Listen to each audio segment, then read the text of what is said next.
Hello, ladies and gentlemen, and welcome once again to HorrorBabble. Today I will be fulfilling a request from a Mr. Justin Kaiser.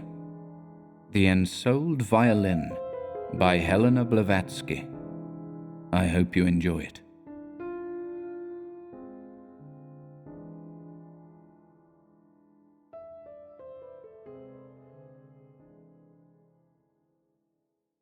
The Ensouled Violin by Helena Blavatsky.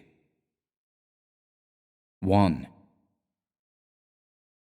In the year 1828, an old German, a music teacher, came to Paris with his pupil and settled unostentatiously in one of the quiet faubourgs of the metropolis.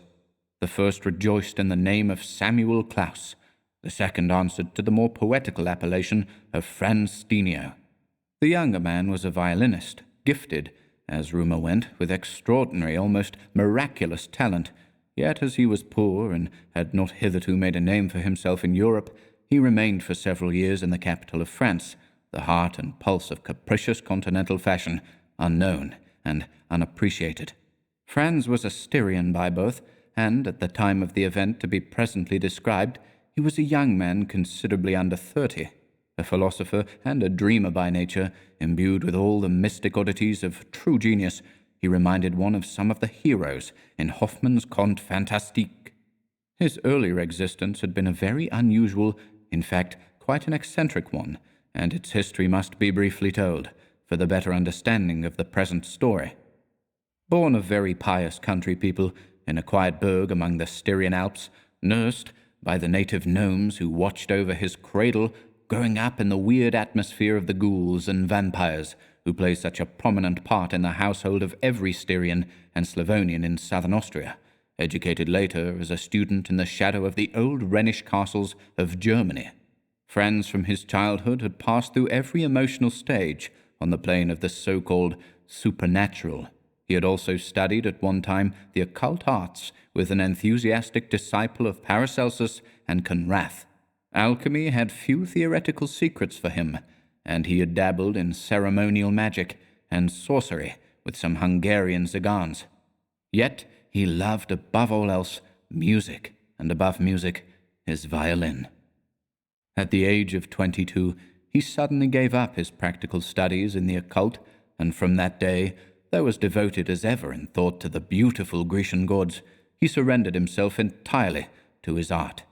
Of his classic studies, he had retained only that which related to the Muses, Euterpe especially, at whose altar he worshipped, and Orpheus, whose magic lyre he tried to emulate with his violin.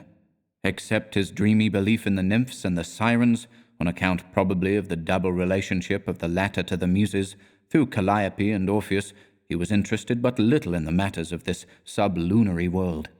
All his aspirations mounted, like incense, with the wave of the heavenly harmony that he drew from his instrument to a higher and a nobler sphere. He dreamed awake and lived a real though an enchanted life only during those hours when his magic bow carried him along the wave of sound to the pagan Olympus, to the feet of Euterpe. A strange child he had ever been in his own home, where tales of magic and witchcraft grow out of every inch of the soil. A still stranger boy he had become, until finally he had blossomed into manhood without one single characteristic of youth. Never had a fair face attracted his attention. Not for one moment had his thoughts turned from his solitary studies to a life beyond that of a mystic bohemian. Content with his own company, he had thus passed the best years of his youth and manhood, with his violin for his chief idol, and with the gods and goddesses of old Greece for his audience, in perfect ignorance of practical life. His whole existence had been one long day of dreams, of melody and sunlight, and he had never felt any other aspirations. How useless, but oh, how glorious those dreams!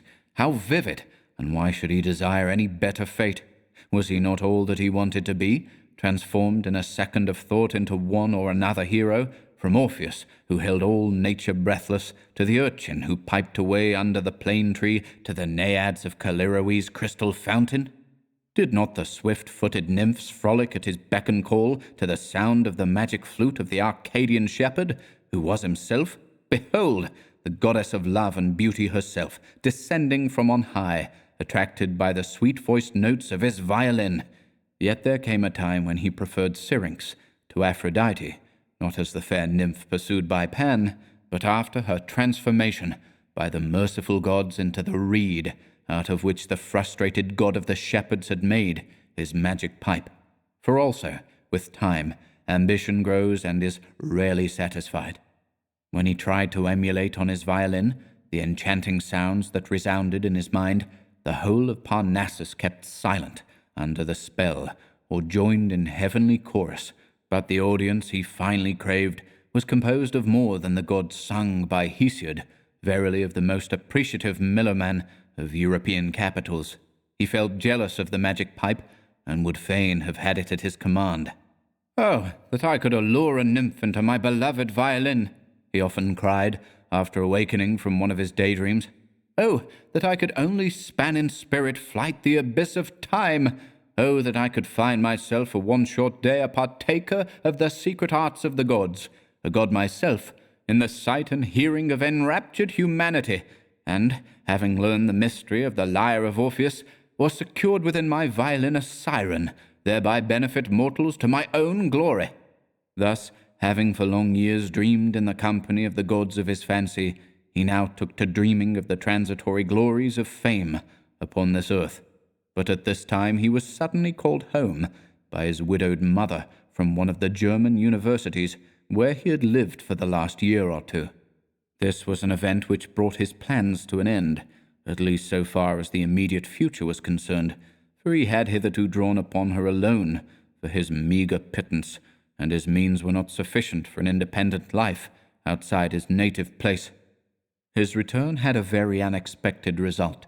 His mother, whose only love he was on earth, died soon after she had welcomed her Benjamin back, and the good wives of the Burg exercised their swift tongues for many a month after as to the real causes of that death. Frau Steenio, before Franz's return, was a healthy, buxom, middle-aged body, strong and hearty. She was a pious and a God-fearing soul, too, who had never failed in saying her prayers, nor had missed an early mass for years during his absence. On the first Sunday after her son had settled at home, a day that she had been longing for and had anticipated for months in joyous visions, in which she saw him kneeling by her side in the little church on the hill, she called him from the foot of the stairs. The hour had come when her pious dream was to be realized, and she was waiting for him, carefully wiping the dust from the prayer book he had used in his boyhood. But instead of Franz, it was his violin that responded to her call, mixing its sonorous voice with the rather cracked tones of the peal of the merry Sunday bells. The fond mother was somewhat shocked at hearing the prayer-inspiring sounds drowned by the weird, fantastic notes of the Dance of the Witches. They seemed to her so unearthly and mocking, but she almost fainted upon hearing the definite refusal of her well-beloved son to go to church. He never went to church, he coolly remarked. It was loss of time. Besides which, the loud peals of the old church organ jarred on his nerves. Nothing should induce him to submit to the torture of listening to that cracked organ. He was firm, and nothing could move him. To her supplications and remonstrances, he put an end by offering to play for her a Hymn to the Sun he had just composed. From that memorable Sunday morning, Frau Steenio lost her usual serenity of mind. She hastened to lay her sorrows and seek for consolation at the foot of the confessional, but that which she heard in response from the stem priest filled her gentle and unsophisticated soul with dismay and almost with despair. A feeling of fear, a sense of profound terror, which soon became a chronic state with her, pursued her from that moment. Her nights became disturbed and sleepless. Her days passed in prayer and lamentations. In her maternal anxiety for the salvation of her beloved son's soul and for his post-mortem welfare, she made a series of rash vows. Finding that neither the Latin petition to the Mother of God written for her by her spiritual adviser, nor yet the humble supplications in German addressed by herself to every saint she had reason to believe was residing in paradise, worked the desired effect, she took to pilgrimages to distant shrines. During one of these journeys to a holy chapel situated high up in the mountains, she caught cold amidst the glaciers of the Tyrol, and redescended only to take to a sick bed from which she arose no more. Frau Steenio's vow had led her, in one sense, to the desired result. The poor woman was now given an opportunity of seeking out in propria persona the saint she had believed in so well, and of pleading face to face for the recreant son who refused adherence to them and to the church, scoffed at monk and confessional, and held the organ in such horror. Franz sincerely lamented his mother's death. Unaware of being the indirect cause of it, he felt no remorse, but, selling the modest household goods and chattels, light in purse and heart, he resolved to travel on foot for a year or two before settling down to any definite profession. A hazy desire to see the great cities of Europe and to try his luck in France lurked at the bottom of his travelling project, but his bohemian habits of life were too strong to be abruptly abandoned. He placed his small capital with a banker for a rainy day, and started on his pedestrian journey via Germany and Austria.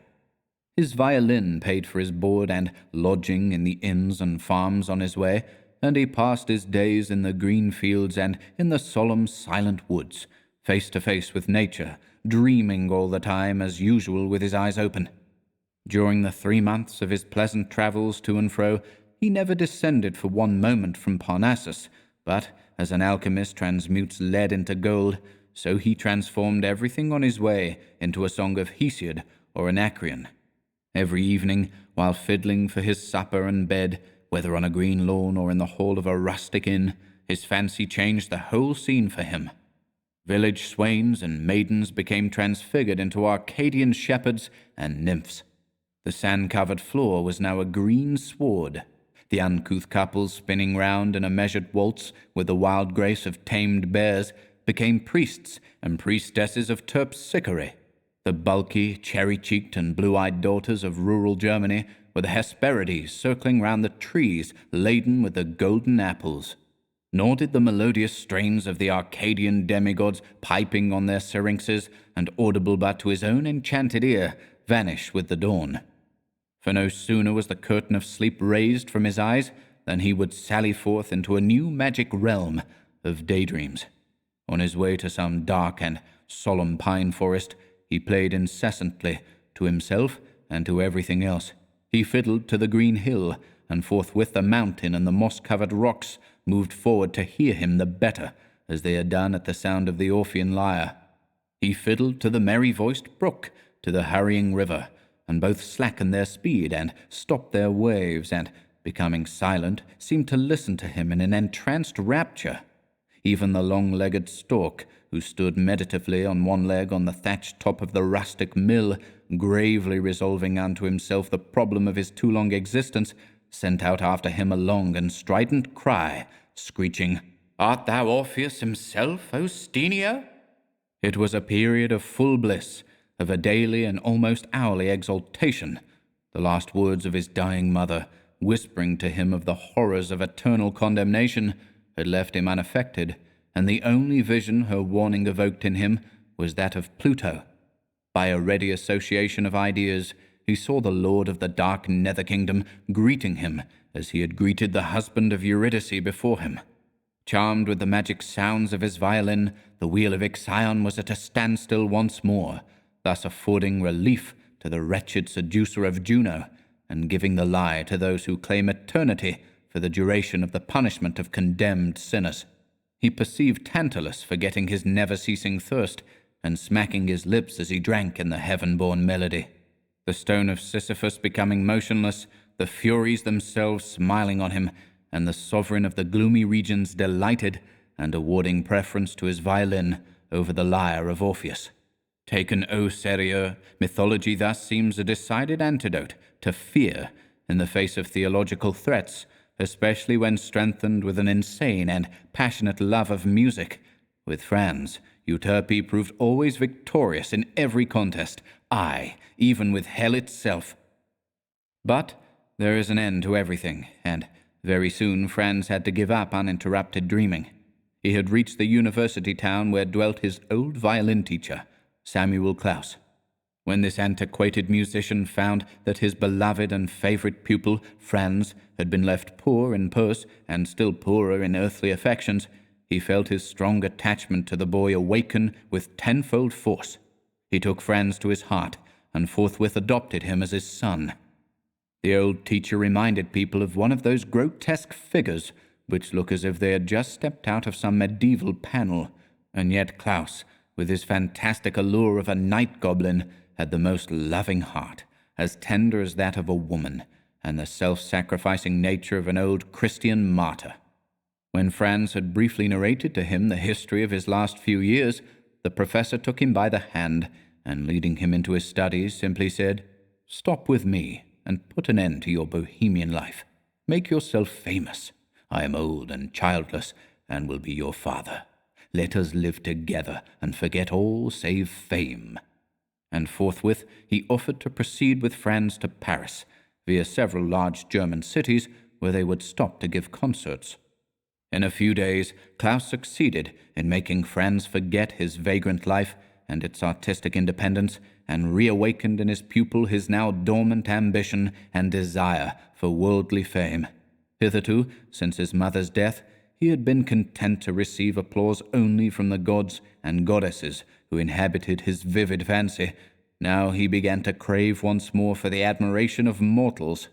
Under the clever and careful training of old Klaus, his remarkable talent gained in strength and powerful charm with every day, and his reputation grew and expanded with every city and town wherein he made himself heard. His ambition was being rapidly realized. The presiding genii of various musical centers, to whose patronage his talent was submitted, soon proclaimed him the one violinist of the day, and the public declared loudly that he stood unrivaled by anyone whom they had ever heard. These laudations very soon made both master and pupil completely lose their heads. But Paris was less ready with such appreciation. Paris makes reputations for itself, and will take none on faith. They had been living in it for almost 3 years, and were still climbing with difficulty the artist's Calvary, when an event occurred which put an end even to their most modest expectations. The first arrival of Niccolo Paganini was suddenly heralded, and threw Lutetia into a convulsion of expectation. The unparalleled artist arrived, and all Paris fell at once at his feet. 2. Now, it is a well-known fact that a superstition born in the dark days of medieval superstition, and surviving almost to the middle of the present century, attributed all such abnormal, out-of-the-way talent as that of Paganini to supernatural agency. Every great and marvelous artist had been accused in his day of dealings with the devil. A few instances will suffice to refresh the reader's memory. Tartini, the great composer and violinist of the 17th century, was denounced as one who got his best inspirations from the evil one, with whom he was, it was said, in regular league. This accusation, of course, was due to the almost magical impression he produced upon his audiences. His inspired performance on the violin secured for him in his native country the title of Master of Nations. The Sonnet du Diable, also called Tartini's Dream, as everyone who has heard it will be ready to testify, is the most weird melody ever heard or invented. Hence, the marvelous composition has become the source of endless legends. Nor were they entirely baseless, since it was he himself who was shown to have originated them. Tartini confessed to having written it on awakening from a dream, in which he had heard his sonata performed by Satan for his benefit, and in consequence of a bargain made with his infernal majesty. Several famous singers, even, whose exceptional voices struck the hearers with superstitious admiration, have not escaped a like accusation. Pasta's splendid voice was attributed in her day to the fact that 3 months before her birth, the diva's mother was carried during a trance to heaven, and there treated to a vocal concert of seraphs.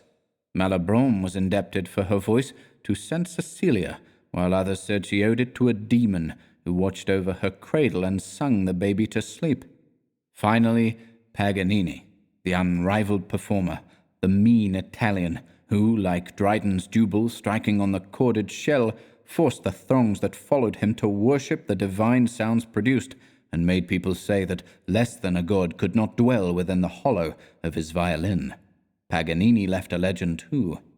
The almost supernatural art of the greatest violin player that the world has ever known was often speculated upon, never understood. The effect produced by him on his audience was literally marvelous, overpowering. The great Rossini is said to have wept like a sentimental German maiden on hearing him play for the first time. The Princess Eliza of Lucca, a sister of the great Napoleon, in whose service Paganini was, as director of her private orchestra, for a long time was unable to hear him play without fainting. In women he produced nervous fits and hysterics at his will. Stout-hearted men he drove to frenzy. He changed cowards into heroes, and made the bravest soldiers feel like so many nervous schoolgirls. Is it to be wondered at, then, that hundreds of weird tales circulated for long years about and around the mysterious Genoese, that modern Orpheus of Europe? One of these was especially ghastly. It was rumored, and was believed by more people than would probably like to confess it, that the strings of his violin were made of human intestines, according to all the rules and requirements of the black art. Exaggerated as this idea may seem to some, it has nothing impossible in it, and it is more than probable that it was this legend that led to the extraordinary events which we are about to narrate.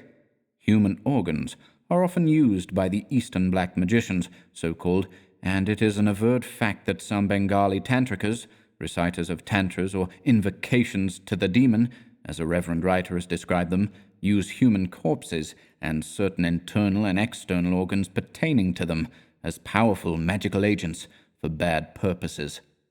However this may be, now that the magnetic and mesmeric potencies of hypnotism are recognized as facts by most physicians, it may be suggested, with less danger than heretofore, that the extraordinary effects of Paganini's violin playing were not, perhaps, entirely due to his talent and genius. The wonder and awe he so easily excited were as much caused by his external appearance, which had something weird and demoniacal in it, according to certain of his biographers, as by the inexpressible charm of his execution and his remarkable mechanical skill. The latter is demonstrated by his perfect imitation of the flageolet and his performance of long and magnificent melodies on the G-string alone. In this performance, which many an artist has tried to copy without success, he remains unrivaled to this day. It is owing to this remarkable appearance of his, termed by his friends eccentric, and by his two nervous victims diabolical, that he experienced great difficulties in refuting certain ugly rumors. These were credited far more easily in his day than they would be now. It was whispered throughout Italy, and even in his own native town, that Paganini had murdered his wife, and, later on, a mistress, both of whom he had loved passionately, and both of whom he had not hesitated to sacrifice to his fiendish ambition. He had made himself proficient in magic arts, it was asserted, and had succeeded thereby in imprisoning the souls of his two victims in his violin, his famous Cremona. It is maintained by the immediate friends of Ernst T.W. Hoffmann, the celebrated author of Die Elixire des Teufels, Meister Martin, and other charming and mysterious tales, that Councillor Crespel, in the violin of Cremona, was taken from the legend about Paganini. It is, as all who have read it know, the history of a celebrated violin, into which the voice and the soul of a famous diva, a woman whom Crespel had loved and killed, had passed, and to which was added the voice of his beloved daughter, Antonia. Nor was this superstition utterly ungrounded, nor was Hoffmann to be blamed for adopting it, after he had heard Paganini's playing. The extraordinary facility with which the artist drew out of his instrument not only the most unearthly sounds, but positively human voices, justified the suspicion. Such effects might well have startled an audience and thrown terror into many a nervous heart. Add to this the impenetrable mystery connected with a certain period of Paganini's youth, and the most wild tales about him must be found in a measure justifiable and even excusable, especially among a nation whose ancestors knew the Borgias and the Medicis of black art fame. 3. In those pre-telegraphic days, newspapers were limited, and the wings of fame had a heavier flight than they have now. Franz had hardly heard of Paganini, and when he did, he swore he would rival, if not eclipse, the Genoese magician. Yes, he would either become the most famous of all living violinists, or he would break his instrument and put an end to his life at the same time. Old Klaus rejoiced at such a determination. He rubbed his hands in glee, and, jumping about on his lame leg like a crippled satyr, he flattered and incensed his pupil, believing himself all the while to be performing a sacred duty to the holy and majestic cause of art. Upon first setting foot in Paris, 3 years before, Franz had all but failed. Musical critics pronounced him a rising star, but had all agreed that he required a few more years' practice before he could hope to carry his audiences by storm. Therefore, after a desperate study of over 2 years and uninterrupted preparations, the Styrian artist had finally made himself ready for his first serious appearance in the great opera house, where a public concert before the most exacting critics of the old world was to be held. At this critical moment, Paganini's arrival in the European metropolis placed an obstacle in the way of the realization of his hopes, and the old German professor wisely postponed his pupil's debut. At first he had simply smiled at the wild enthusiasm, the laudatory hymns sung about the Genoese violinist, and the almost superstitious awe with which his name was pronounced. But very soon Paganini's name became a burning iron in the hearts of both the artists, and a threatening phantom in the mind of Klaus. A few days more, and they shuddered at the very mention of their great rival, whose success became with every night more unprecedented. The first series of concerts was over, but neither Klaus nor Franz had as yet had an opportunity of hearing him and of judging for themselves. So great and so beyond their means was the charge for admission, and so small the hope of getting a free pass from a brother artist justly regarded as the meanest of men in monetary transactions, that they had to wait for a chance, as did so many others. But the day came when neither master nor pupil could control their impatience any longer, so they pawned their watches, and with the proceeds bought 2 modest seats. Who can describe the enthusiasm, the triumphs, of this famous and at the same time fatal night? The audience was frantic. Men wept and women screamed and fainted, while both Klaus and Stinio sat looking paler than 2 ghosts. At the first touch of Paganini's magic bow, both Franz and Samuel felt as if the icy hand of death had touched them. Carried away by an irresistible enthusiasm, which turned into a violent, unearthly mental torture, they dared neither look into each other's faces nor exchange one word during the whole performance. At midnight, while the chosen delegates of the musical societies and the Conservatory of Paris unhitched the horses and dragged the carriage of the grand artist home in triumph, the 2 Germans returned to their modest lodging, and it was a pitiful sight to see them. Mournful and desperate, they placed themselves in their usual seats at the fire corner, and neither for a while opened his mouth. "Samuel!" at last exclaimed Franz, pale as death itself. "Samuel, it remains for us now but to die. Do you hear me? We are worthless. We were 2 madmen to have ever hoped that anyone in this world would ever rival him." The name of Paganini stuck in his throat, as in utter despair he fell into his armchair. The old professor's wrinkles suddenly became purple. His little greenish eyes gleamed phosphorescently as, bending towards his pupil, he whispered to him in hoarse and broken tones, "9, 9! Thou art wrong, my Franz. I have taught thee, and thou hast learned all of the great art that a simple mortal and a Christian by baptism can learn from another simple mortal. Am I to blame because these accursed Italians, in order to reign unequalled in the domain of art, have recourse to Satan and the diabolical effects of black magic?" Franz turned his eyes upon his old master. There was a sinister light burning in those glittering orbs, a light telling plainly that, to secure such a power, he, too, would not scruple to sell himself, body and soul, to the evil one. But he said not a word, and, turning his eyes from his old master's face, gazed dreamily at the dying embers. The same long-forgotten incoherent dreams, which, after seeming such realities to him in his younger days, had been given up entirely, and had gradually faded from his mind, now crowded back into it with the same force and vividness as of old. The grimacing shades of Ixion, Sisyphus, and Tantalus resurrected and stood before him, saying, "What matters hell, in which thou believest not? And even if hell there be, it is the hell described by the old Greeks, not that of the modern bigots, a locality full of conscious shadows, to whom thou canst be a second Orpheus." Franz felt that he was going mad, and, turning instinctively, he looked his old master once more right in the face. Then his bloodshot eye evaded the gaze of Klaus. Whether Samuel understood the terrible state of mind of his pupil, or whether he wanted to draw him out, to make him speak, and thus to divert his thoughts, must remain as hypothetical to the reader as it is to the writer. Whatever may have been in his mind, the German enthusiast went on, speaking with a feigned calmness. "Franz, my dear boy, I tell you that the art of the accursed Italian is not natural, that it is due neither to study nor to genius. It never was acquired in the usual, natural way.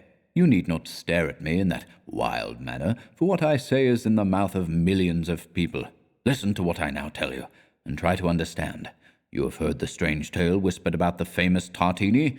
He died one fine Sabbath night, strangled by his familiar demon, who had taught him how to endow his violin with a human voice by shutting up in it, by means of incantations, the soul of a young virgin. Paganini did more. In order to endow his instrument with the faculty of emitting human sounds, such as sobs, despairing cries, supplications, moans of love and fury, in short, the most heart-rending notes of the human voice, Paganini became the murderer not only of his wife and his mistress, but also of a friend who was more tenderly attached to him than any other being on this earth. He then made the 4 chords of his magic violin out of the intestines of his last victim. This is the secret of his enchanting talent, of that overpowering melody, that combination of sounds, which you will never be able to master unless—" The old man could not finish the sentence. He staggered back before the fiendish look of his pupil, and covered his face with his hands. Franz was breathing heavily, and his eyes had an expression which reminded Klaus of those of a hyena. His pallor was cadaverous. For some time he could not speak, but only gasped for breath. At last he slowly muttered, "Are you in earnest?" "I am, as I hope to help you." And do you really believe that had I only the means of obtaining human intestines for strings, I could rival Paganini?" asked Franz, after a moment's pause, and casting down his eyes. The old German unveiled his face, and, with a strange look of determination upon it, softly answered, "Human intestines alone are not sufficient for our purpose. They must have belonged to someone who had loved us well, with an unselfish, holy love. Tartini endowed his violin with the life of a virgin, but that virgin had died of unrequited love for him. The fiendish artist had prepared beforehand a tube, in which he managed to catch her last breath as she expired, pronouncing his beloved name, and he then transferred this breath to his violin. As to Paganini, I have just told you his tale. It was with the consent of his victim, though, that he murdered him to get possession of his intestines." "Oh, for the power of the human voice," Samuel went on, after a brief pause. "What can equal the eloquence, the magic spell of the human voice? Do you think, my poor boy, I would not have taught you this great, this final secret, were it not that it throws one right into the clutches of him who must remain unnamed at night?" he added, with a sudden return to the superstitions of his youth. Franz did not answer, but with a calmness awful to behold, he left his place, took down his violin from the wall where it was hanging, and, with one powerful grasp of the chords, he tore them out and flung them into the fire. Samuel suppressed a cry of horror. The cords were hissing upon the coals, where, among the blazing logs, they wriggled and curled like so many living snakes. "By the witches of Thessaly and the dark arts of Circe!" he exclaimed with foaming mouth and his eyes burning like coals. By the furies of hell and Pluto himself, I now swear in thy presence, O Samuel, my master, never to touch a violin again until I can string it with 4 human chords. May I be accursed for ever and ever if I do." He fell senseless on the floor, with a deep sob that ended like a funeral wail. Old Samuel lifted him up as he would have lifted a child, and carried him to his bed. Then he sallied forth in search of a physician. 4. For several days after this painful scene, Franz was very ill almost beyond recovery. The physician declared him to be suffering from brain fever, and said that the worst was to be feared. For 9 long days the patient remained delirious, and Klaus, who was nursing him night and day with the solicitude of the tenderest mother, was horrified at the work of his own hands. For the first time since their acquaintance began, the old teacher, owing to the wild ravings of his pupil, was able to penetrate into the darkest corners of that weird, superstitious, cold, and at the same time passionate nature, and he trembled at what he discovered. For he saw that which he had failed to perceive before, Franz as he was in reality, and not as he seemed to superficial observers. Music was the life of the young man, and adulation was the air he breathed, without which that life became a burden. From the chords of his violin alone, Stenio drew his life and being, but the applause of men and even of gods was necessary to its support. He saw unveiled before his eyes a genuine, artistic, earthly soul, with its divine counterpart totally absent, a son of the muses, all fancy and brain poetry, but without a heart. While listening to the ravings of that delirious and unhinged fancy, Klaus felt as if he were for the first time in his long life exploring a marvelous and untraveled region, a human nature not of this world, but of some incomplete planet. He saw all this, and shuddered. More than once he asked himself whether it would not be doing a kindness to his boy to let him die before he returned to consciousness, but he loved his pupil too well to dwell for long on such an idea. Franz had betwixt his truly artistic nature, and now old Klaus felt as though their 2 lives were inseparably linked together. That he could thus feel was a revelation to the old man, so he decided to save Franz, even at the expense of his own old and, as he thought, useless life. The 7th day of the illness brought on a most terrible crisis. For 24 hours the patient never closed his eyes, nor remained for a moment silent. He raved continuously during the whole time. His visions were peculiar, and he minutely described each. Fantastic, ghastly figures kept slowly swimming out of the penumbra of his small, dark room in regular and uninterrupted procession, and he greeted each by name as he might greet old acquaintances. He referred to himself as Prometheus, bound to the rock by 4 bands made of human intestines. At the foot of the Caucasian Mount, the black waters of the river Styx were running. They had deserted Arcadia, and were now endeavoring to encircle within a 7-fold embrace the rock upon which he was suffering. "Wouldst thou know the name of the Promethean rock, old man?" he roared into his adopted father's ear. "Listen, then. Its name is called Samuel Klaus." Yes, the German murmured disconsolately. "It is I who killed him, while seeking to console. The news of Paganini's magic arts struck his fancy too vividly. Oh, my poor boy." The patient broke into a loud and discordant laugh. "Aye, poor old man, sayest thou? So, thou art of poor stuff anyhow, and wouldst look well only when stretched upon a fine Cremona violin." Klaus shuddered, but said nothing. He only bent over the poor maniac, and with a kiss upon his brow, a caress as tender and as gentle as that of a doting mother, he left the sick room for a few instants to seek relief in his own garret. When he returned, the ravings were following another channel. Franz was singing, trying to imitate the sounds of a violin. Toward the evening of that day, the delirium of the sick man became perfectly ghastly. He saw spirits of fire clutching at his violin, their skeleton hands, from each finger of which grew a flaming claw, beckoned to old Samuel. They approached and surrounded the old master, and were preparing to rip him open. Him, the only man on this earth who loves me with an unselfish, holy love, and whose intestines can be of any good at all, he went on whispering, with glaring eyes and demon laugh. By the next morning, however, the fever had disappeared, and by the end of the 9th day, Stenio had left his bed, having no recollection of his illness, and no suspicion that he had allowed Klaus to read his inner thought. Nay, had he himself any knowledge that such a horrible idea as the sacrifice of his old master to his ambition had ever entered his mind? Hardly. The only immediate result of his fatal illness was that as, by reason of his vow, his artistic passion could find no issue, another passion awoke which might avail to feed his ambition and his insatiable fancy.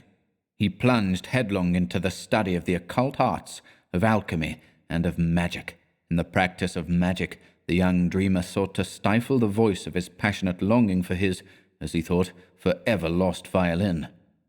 Weeks and months passed away, and the conversation about Paganini was never resumed between the master and the pupil. But a profound melancholy had taken possession of Franz. The two hardly exchanged a word. The violin hung mute, cordless, full of dust, in its habitual place. It was as the presence of a soulless corpse between them. The young man had become gloomy and sarcastic, even avoiding the mention of music. Once, as his old professor, after long hesitation, took out his own violin from its dust-covered case and prepared to play, Franz gave a convulsive shudder, but said nothing. At the first notes of the bow, however, he glared like a madman, and rushing out of the house, remained for hours, wandering in the streets. Then old Samuel in his turn threw his instrument down, and locked himself up in his room till the following morning. One night, as Franz sat, looking particularly pale and gloomy, old Samuel suddenly jumped from his seat, and after hopping about the room in a magpie fashion, approached his pupil, imprinted a fond kiss upon the young man's brow, and squeaked at the top of his shrill voice, "Is it not time to put an end to all this?" Whereupon, starting from his usual lethargy, Franz echoed, as in a dream, "Yes, it is time to put an end to this," upon which the two separated and went to bed. On the following morning, when Franz awoke, he was astonished not to see his old teacher in his usual place to greet him, but he had greatly altered during the last few months, and he at first paid no attention to his absence, unusual as it was. He dressed and went into the adjoining room, a little parlour where they had their meals, and which separated their 2 bedrooms. The fire had not been lighted since the embers had died out on the previous night, and no sign was anywhere visible of the professor's busy hand in his usual housekeeping duties. Greatly puzzled, but in no way dismayed, Franz took his usual place at the corner of the now cold fireplace and fell into an aimless reverie. As he stretched himself in his old armchair, raising both his hands to clasp them behind his head in a favourite posture of his hand came into contact with something on a shelf at his back. He knocked against a case and brought it violently on the ground. It was old Klaus's violin case that came down to the floor with such a sudden crash that the case opened and the violin fell out of it, rolling to the feet of Franz. And then the chord striking against the brass fender emitted a sound, prolonged, sad and mournful as the sigh of an unrestful soul. It seemed to fill the whole room and reverberated in the head and the very heart of the young man. The effect of that broken violin string was magical. "Samuel!" cried Stenio, with his eyes starting from their sockets, and an unknown terror suddenly taking possession of his whole being. "Samuel, what has happened? My dear old master!" he called out, hastening to the professor's little room, and throwing the door violently open. No one answered. All was silent within. He staggered back, frightened at the sound of his own voice, so changed and hoarse it seemed to him at this moment. No reply came in response to his call. Naught followed but a dead silence, that stillness which in the domain of sounds usually denotes death. In the presence of a corpse, as in the lugubrious stillness of a tomb, such silence acquires a mysterious power which strikes the sensitive soul with a nameless terror. The little room was dark, and Franz hastened to open the shutters. Samuel was lying on his bed, cold, stiff, and lifeless. At the sight of the corpse of him who had loved him so well, and had been to him more than a father, Franz experienced a dreadful revulsion of feeling, a terrible shock. But the ambition of the fanatical artist got the better of the despair of the man, and smothered the feelings of the latter in a few seconds. A note bearing his own name was conspicuously placed upon a table near the corpse. With trembling hand, the violinist tore open the envelope and read the following: "My beloved son, Franz, when you read this, I shall have made the greatest sacrifice that your best and only friend and teacher could have accomplished for your fame. He who loved you most is now but an inanimate lump of clay. Of your old teacher there now remains but a clod of cold organic matter. I need not prompt you as to what you have to do with it. Fear not stupid prejudices. It is for your future fame that I have made an offering of my body, and you would be guilty of the blackest ingratitude were you now to render useless this sacrifice. When you shall have replaced the chords upon your violin, and these chords a portion of my own self, under your touch it will acquire the power of that accursed sorcerer, all the magic voices of Paganini's instrument. You will find therein my voice, my sighs and groans, my song of welcome, the prayerful sobs of my infinite and sorrowful sympathy, my love for you. And now, my friends, fear nobody. Take your instrument with you, and dog the steps of him who filled our lives with bitterness and despair. Appear in every arena where hitherto he has reigned without a rival, and bravely throw the gauntlet of defiance in his face. O Franz, then only wilt thou hear with what a magic power the full notes of unselfish love will issue forth from thy violin. Perchance, with the last caressing touch of its chords, thou wilt remember that they once formed a portion of thine old teacher, who now embraces and blesses thee for the last time. Samuel." 2 burning tears sparkled in the eyes of Franz, but they dried up instantly. Under the fiery rush of passionate hope and pride, the 2 orbs of the future magician-artist, riveted to the ghastly face of the dead man, shone like the eyes of a demon. Our pen refuses to describe that which took place on that day, after the legal inquiry was over. As another note, written with a view of satisfying the authorities, had been prudently provided by the loving care of the old man, the verdict was suicide from causes unknown. After this, the coroner and the police retired, leaving the bereaved heir alone in the death room with the remains of that which had once been a living man. Scarcely a fortnight had elapsed from that day ere the violin had been dusted and 4 new, stout strings had been stretched upon it. Franz dared not look at them. He tried to play, but the bow trembled in his hand like a dagger in the grasp of a novice brigand. He then determined not to try again until the portentous night should arrive, when he should have a chance of rivaling, nay, of surpassing Paganini. The famous violinist had meanwhile left Paris, and was giving a series of triumphant concerts at an old Flemish town in Belgium. 5. One night, as Paganini, surrounded by a crowd of admirers, was sitting in the dining-room of the hotel at which he was staying, a visiting card with a few words written on it in pencil was handed to him by a young man with wild and staring eyes.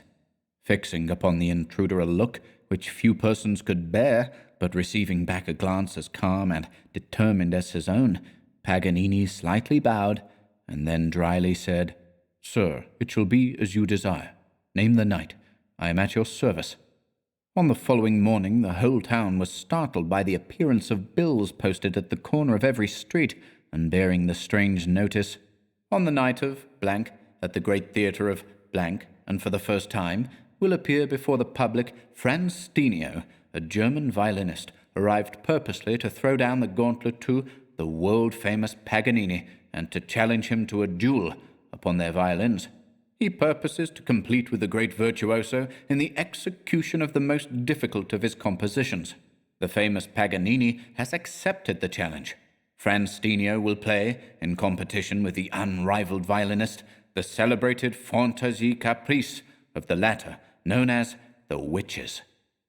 The effect of the notice was magical. Paganini, who amid his greatest triumphs never lost sight of a profitable speculation, doubled the usual price of admission, but still the theatre could not hold the crowds that flocked to secure tickets for that memorable performance. At last the morning of the concert day dawned, and the jewel was in everyone's mouth. Franz Steenio, who, instead of sleeping, had passed the whole long hours of the preceding midnight in walking up and down his room like an encaged panther, had, toward morning, fallen on his bed from mere physical exhaustion. Gradually he passed into a death-like and dreamless slumber. At the gloomy winter dawn he awoke, but finding it too early to rise, he fell asleep again, and then he had a vivid dream, so vivid indeed, so lifelike, that from its terrible realism he felt sure that it was a vision rather than a dream.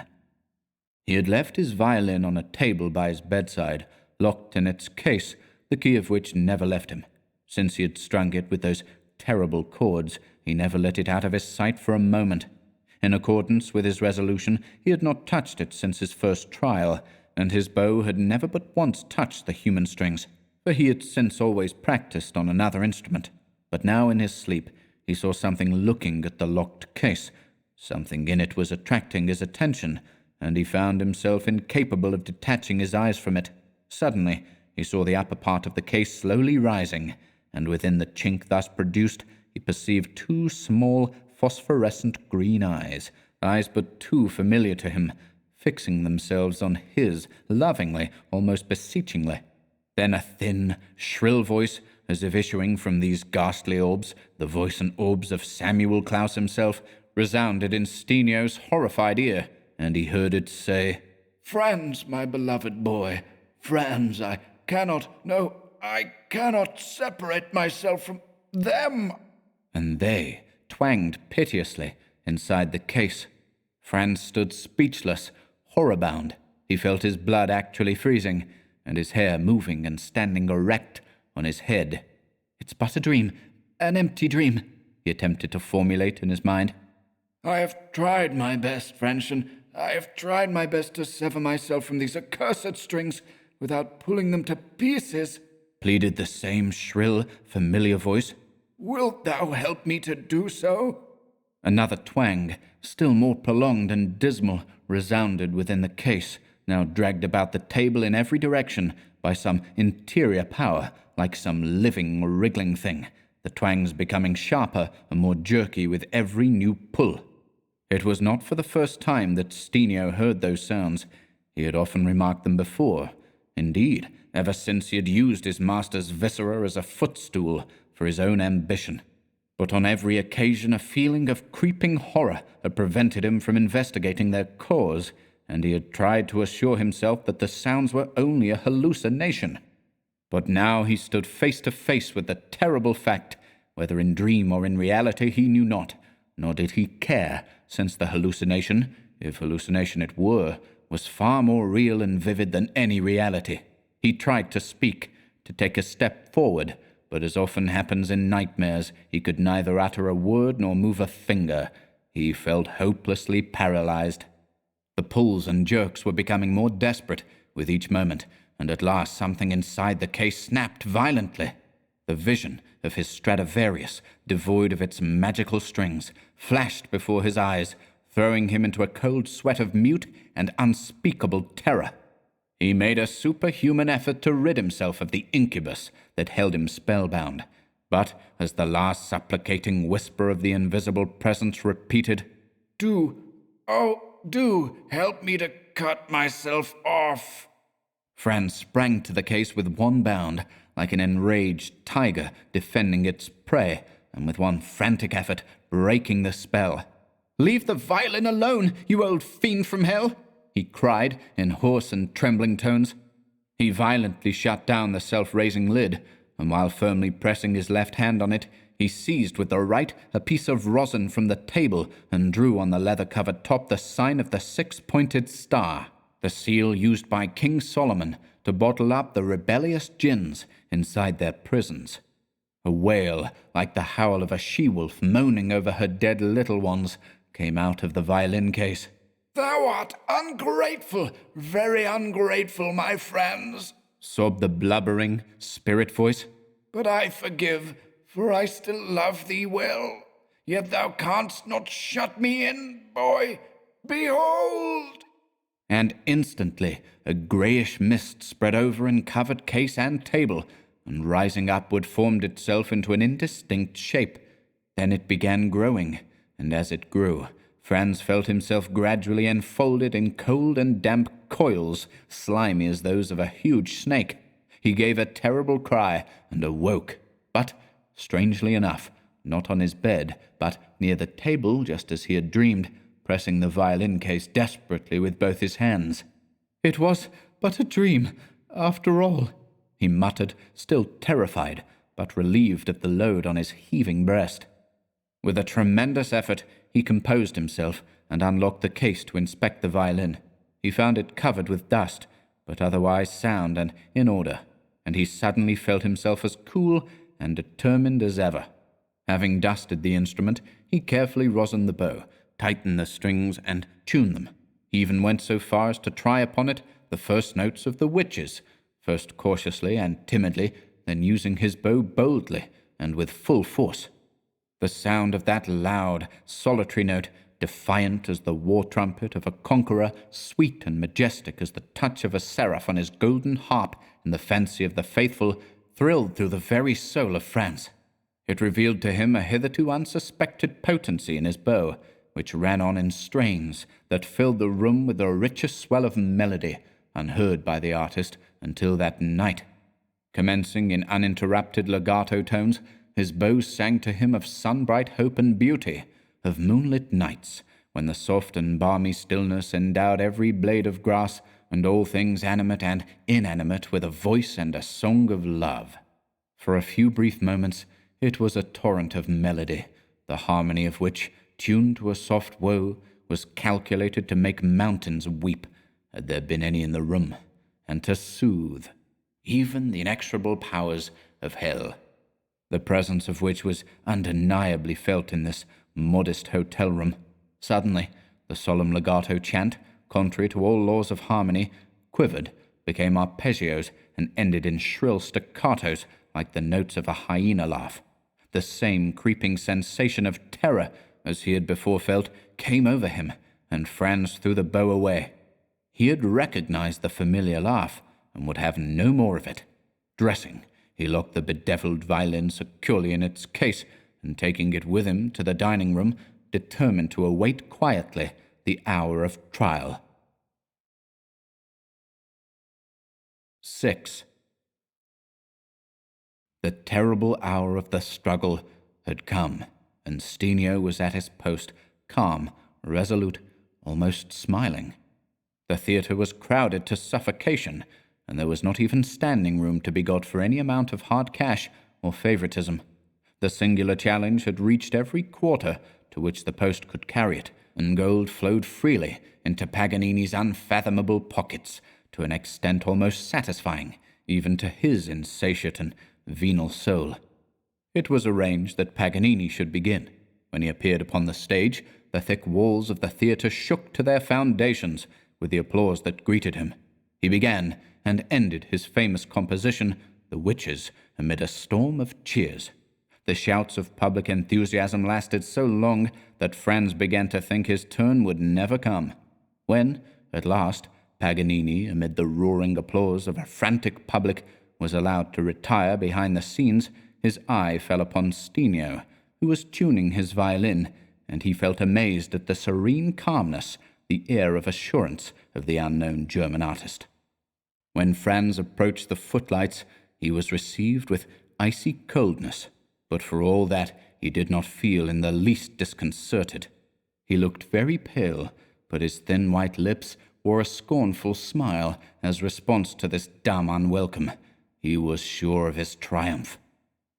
At the first notes of the prelude of The Witches, a thrill of astonishment passed over the audience. It was Paganini's touch, and it was something more.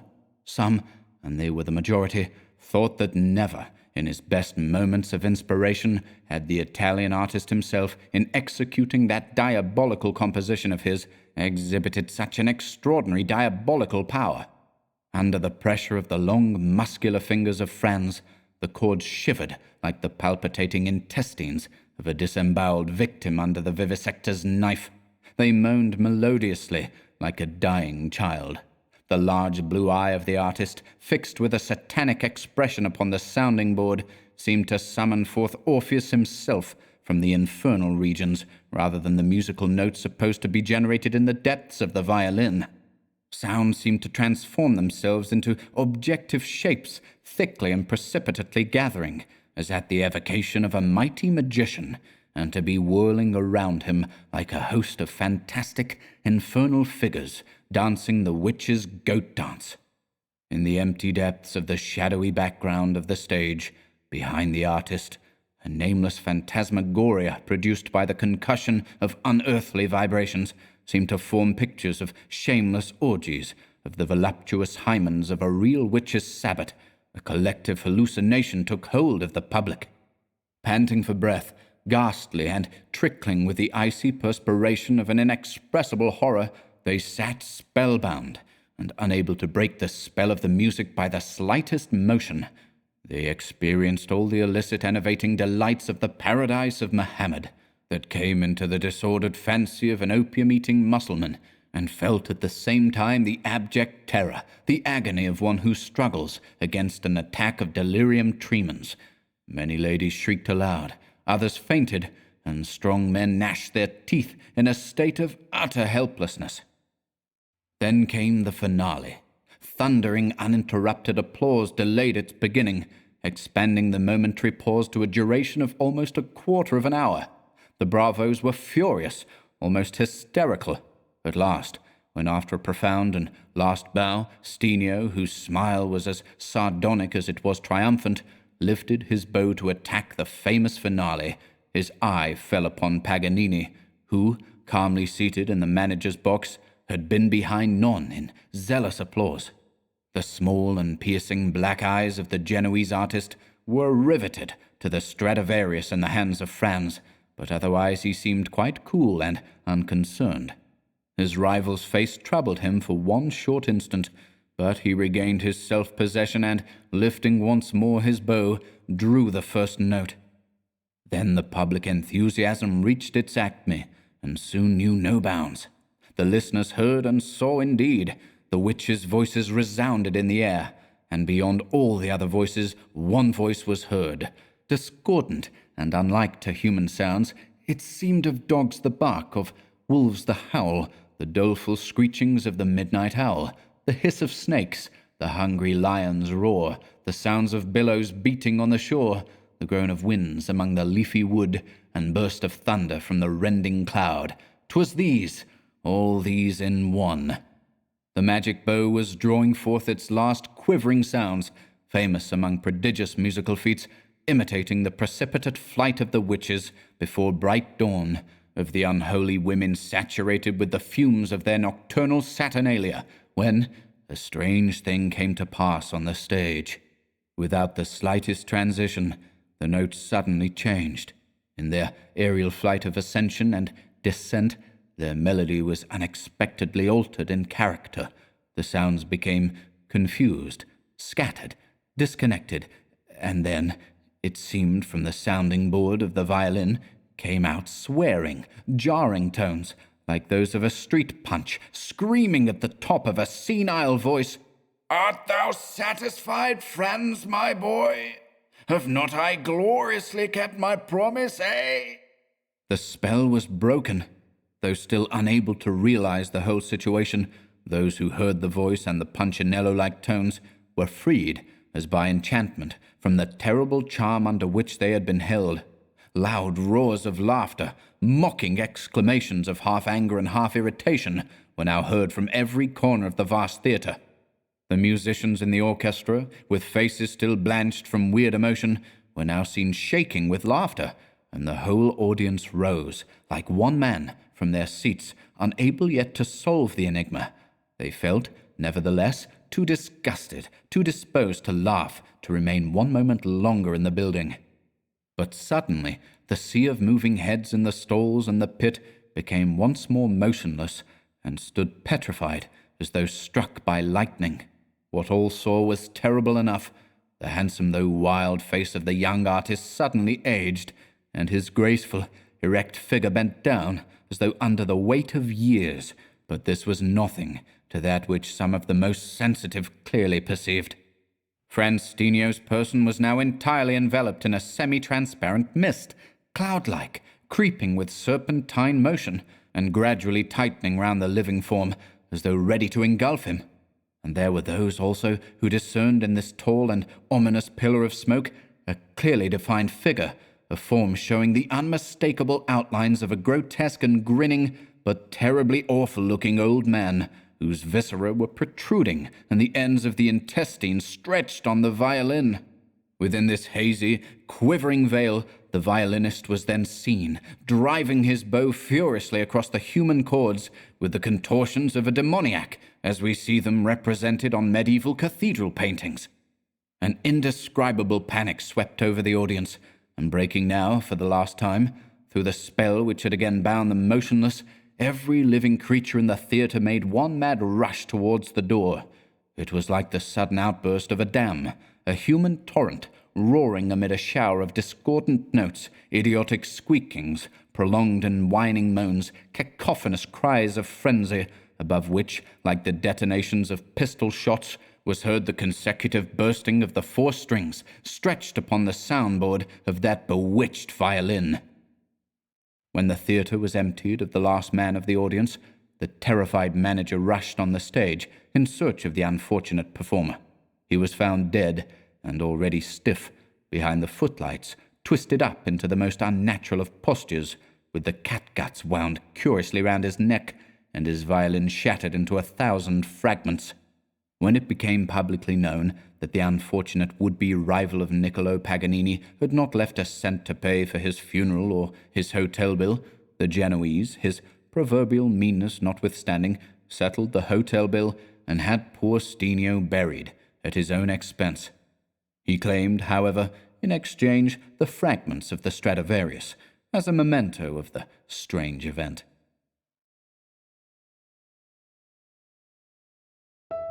And thanks again for listening today.